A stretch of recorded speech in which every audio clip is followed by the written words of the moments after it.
Hello, good and wonderful people. Welcome back again. It's your girl AB World Entertainment. Happy Sunday to everybody in the house. Today, we want to quickly talk about this woman where they call Mama Elo. The woman and herbalist woman. So, report reach our table say they don't gbab am. The senior daddies of the afternoon don't gbab Mama Elo. So, meaning they don't kidnap am.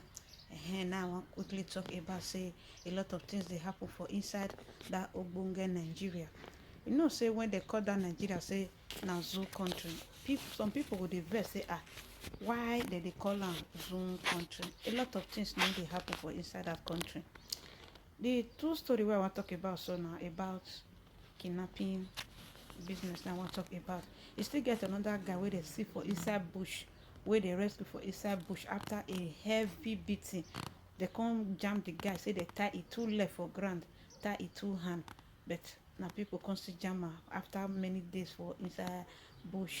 So na the two story na I wan quickly talk about so this Mama Elo na be the first story wey I wan yarn for una today. Mama Elo happens to be a herbalist. They say na im dey do all this ogume for all this armed robber and kidnappers. You understand? But now all the money wey they say kidnappers still dey do enrollment for im hand, so na im make dem come still gbab am say make im still bring some for inside the money. The matter be say the thing dey funny. That is kidnapper come still gbab herbalist. How much you wan see for herbalist woman or herbalist man hand? How much? 10,000 be 15,000. My country people, before I go into the details, me I tell una how she take waka. I will give una the full details. Whether they don't release Mama Elo, whether she still dey their custody, I will still explain everything give una. Abeg, if today happens to be the first time where you come across this video, or you fail to watch, you never subscribe, abeg me use this opportunity to watch and also subscribe on your notification bell, so that anytime I do upload, you'll be the first to be notified that I have uploaded a new video. By doing so, God bless you. To my new subscriber, you all are welcome to this wonderful platform, and to my returnees, God bless you all. I appreciate you all in Jesus name, amen. So my people, as I talk to una, so they say Mama Elo dey custody of the Gbomo town. My people, the matter get k-leg. Say kidnapper enter Mama Elo Shiran, carry Mama Elo comot. Like I know understand. Like the Nigeria wey we for comot, abi the Nigeria of nowadays, I don't know wetin dey happen again. Nigeria don turn to another country, even come worse pass Ogbodo Igbo. You understand? How can all this gbomo go carry native doctor, go base native doctor? Now the Mama Elo be this one. The matter, when the matter reach my table, I shock. I say kidnapper go gbab Mama Elo. Wetin dey sup? Wetin dey happen? Where the woman for one say money to pay ransom for all these senior daddies of the afternoon. You understand, my people? So the matter shocked me, and I not believe my eye when I hear, and I say make I carry the matter come give una. So the main matter be say they say na Mama Elo na dey do ogume for all this gbomo people. You understand? So all this gbomo now, they will go assurance, she will go do some jazz for them, so that may have for not meet them, may things for day okay for them, may the government for no use I see them, may of bars they see them they run. You understand? So when people come here, that is the oga kpatakpata of the gbomo na dem still go and raise and say all the money wey Mama Elo don still get for their hand. So now this time now she will still take vomit all the money. You understand? Now that one they call karma, my people. Then they go gbab Mama Elo for her shuran. As I dey talk to una, so Mama Elo dey their custody for the past how many weeks now. So now one strong herbalist woman wey they call Mama Elo, na be this one. So now her picture na dey see, so the gbomo don capture am, put am for their truck. They will lay and they go, my people. So where Nigeria they go now, we don't know. For gbomo to come see they go, they kidnap a herbalist person or native doctor, you know say the matter don't e don pass garri, e don waka. You understand? The other day I hear say they even go gbab vulcanizer pikin. At the end na 500 five 30,000 be na 50,000 they come take collect the vulcanizer pikin hand. How much be vulcanizer they take dey do vulcanizer? How much for one tube of tire? 10 naira, 20 naira, 100 naira.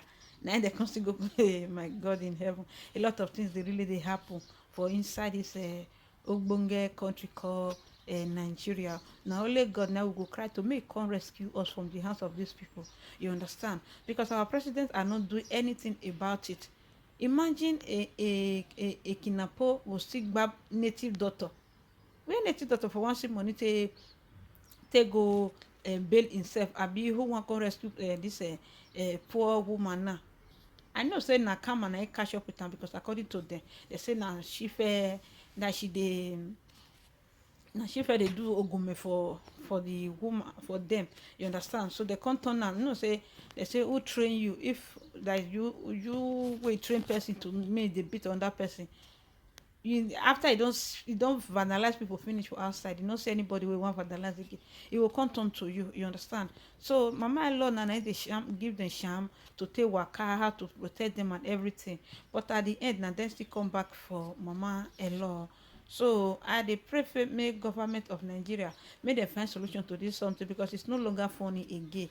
Because every day kidnapo no be say flight dey okay for inside that Nigeria wey person go say okay make e take fly go where in dey go. See that case of that lady wey dey go bury her, at the end e go end up for the dem of gbomo people.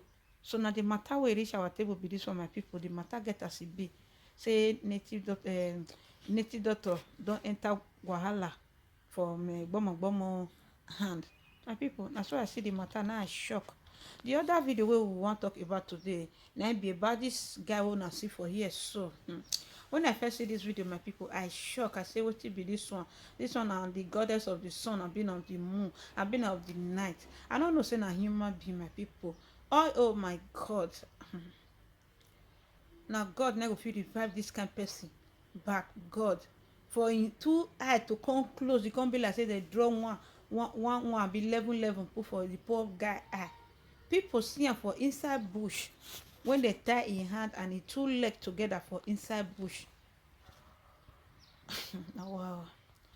What you can they happen for inside Nigeria, my people? I know you all know. I know you all know, because our brother and sister are whiling away. People, you they find people for ordinary ground say, this person never call us for the past 2-3 days. You know say they don't this one thing, all wetin dey inside their body, they don't dash them away to all these politicians. You understand? So all the part wey dey their body, they don't scale away everything comot. Wetin dey sup, my people? Wetin dey sup, Nigeria? Make una take everything easy. All this money wey una dey carry and dey go, where una dey carry money dey go, my people? The matter tire me. They say this guy don tey wey the guy don miss for house for the past how many months. They no even know, the family don't even forget and say this guy not even dey again. You understand? Say they don't delete am. Say they don't delete the guy, not knowing say they never delete the guy. Say the guy still dey, but na God na save am. You understand? E good to get clean heart. And they say this guy na very nice person when he never get this calamity. You understand? Some people even thought say maybe na all this cultists na then go gbab am put for there. For me, I no believe am. I believe say na all these gbomo people. You understand? If to say na cultists, get wetin the way they will still take do am. But since na all this wetin they call am kidnapo, na then get am for this kind matter until this guy will come recover before he come fit talk where he sleep, how it take happen. But for now, this guy never fit talk wetin happen to am. You understand? I just pray make the guy for not get internal bleeding, make God Almighty save am, that make talk wetin happen to am. You understand? Because they say this guy don't spend more than 1 month for inside that thick forest. And we come see thank God say na tie they be tie and put for there, say me your, and that after hunger and rain sun don't beat and finish, he would kukuma delete by himself. But God come rescue and say his time never reach. You understand? And it don't pass more than how many weeks wey family dey look for am. That is more than a month now wey dem dey look for am. They no gree see this guy. You understand? And this thing na inside Kogi side. Now they say for happen. So we call on the government of Nigeria make dem come talk put for this matter. You understand? Because a lot of things dey happen. Na only God na go fit survive the innocent of these people. Una know say this election don still dey come 2021, 2023 election don still dey come. Una surprise say they use this guy for Ogume just now, just to let the sun and the rain and the moon to hit the guy the more they will win for their election. How can you use somebody head take climb? You no go win election. Even though you win, you no go sit down for that post. You understand? Because you no fit use another person innocent pikin the way you take born your own. Now they take born all these people own. You understand? So God no go gree. God no go gree for all these bad politicians wey dey use another person pikin take dey climb, take dey do ogun owo to take win election. So my people, make we dey very very careful. I dey always dey talk am. If you dey go out, please let your people know where you dey go. You understand? Not to say they dey monitor you. No, let them know wherever you are going, because it really matters a lot. Because wetin come dey happen now, my people, no, anywhere you are going nowadays, always allow your people to understand it. Tell them I'm going to so and so place, so in case I no quick come back or make una know where una wan from find me. It dey very very important. You understand? No, you come up for house say you be big girl, you be big boy. No, because Nigeria don spoil now. Everywhere don dabaru. You understand? Everywhere don dabaru. Since when internet just take come full Nigeria, when they come even take dey expose more, that is the exposure come spoil a lot of things for inside Nigeria. I beg my people, because if to say this guy talk where in dey go, now they for go hold that person ransom, say they for go hold that person, say make you come provide their own pikin, say see wetin happen to am. You understand? So I beg my people, na beg I dey beg you, talk where you are going. Even though you and person dey quarrel for family, write note down, tell them say daddy see where I dey go, mommy see where I dey go all night, I dey go my boyfriend place, I dey go my sugar daddy place. Even though you wey still dey husband house wey you wan still go shuku leg in the bush, sit write am put for ground, tell your husband say I wan go meet John. No, maybe we all get evening bands together, so that they no go come put that your husband put for problem, say you don use it for ogunwo. Do notification for ground, say see wetin happen, see where I dey go. Na that one I dey beg all of una. Even though you wey man wey wan still go sleep with another woman for outside, you get your side chick for outside, you wan go meet your side chicken, tell the mother of the chicken, which is your first wife, say I dey go side chicken house. So you understand? Even though she vex, she go still come back. Like you go forgive you.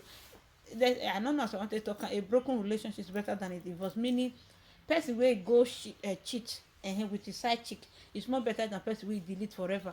I beg my people, make una check the matter, make una balance am. The talk go well like that now. Make una just bring out una own opinion or leave una own comment for comment section. If wetin I dey talk say anybody where you wan go anywhere, try write where you dey go. Write am for note, or give your husband, your boyfriend, your papa, your mama, your brothers and sisters, give them voice record. All thanks to that girl wey save e friend. Other man say e friend don delete, but we for no know how the matter take happen.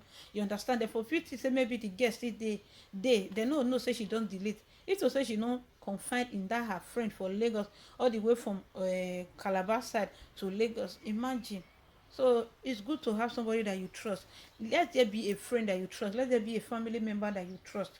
You understand? Because Nigeria not good nowadays again. Even from you want go peace for backyard self, third person wey dey inside parlour say abeg I dey come, I wan reach backyard, I wan quickly hug my well, so that in case anything just happen, you go know say na bedroom you say you dey go just now. Now wetin Nigeria come become be that, my people. So I no go too take for this video, make I end am for here. I go see you now for another video. If you wan go baff, do the same thing. You want the brush, do the same thing. Tell person say I want brush you. Shake now. So God bless you everyone, and may God protect everyone in Nigeria. We pray that God should come to our rescue very soon, because Nigeria is fading away. God bless everyone. Love you all. Bye for now and remain blessed. I remain your humble sister, Everyone Entertainment. Choose.